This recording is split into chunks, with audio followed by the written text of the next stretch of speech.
abena bau napinda njedosi Oscar wayase general wayase fanika drogba ndipodoba mine musuper G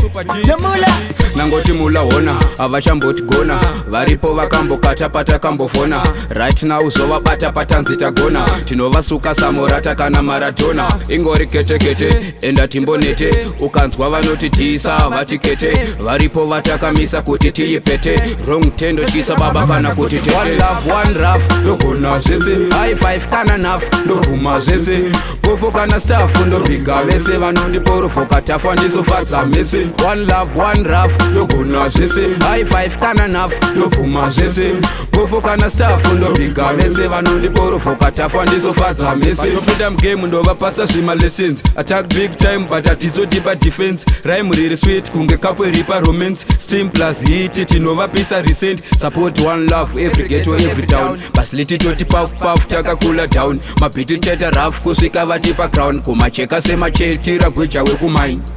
one love one rough ndogona zvese high five kana naf ndovhuma zvese bofo kana staff ndobiga vese vanondiporofoka tafa ndizofadza mese one love one rough ndogona zvese high five kana naf ndovhuma zvese bofo kana staff ndobiga vese vanondiporofoka tafa ndizofadza mese zinomafadza setiesana kwese adults nemakidzi ndonakidza vese pane vaisaiza vakundibiga vese hapana singabhaize izvozvo zviri kwese bvunza trash bo togara tiri bo yepi semakreshi harimo merigo vakuwanza mishimoshi ngavamireho musati mune keshi kana bhanga riri draw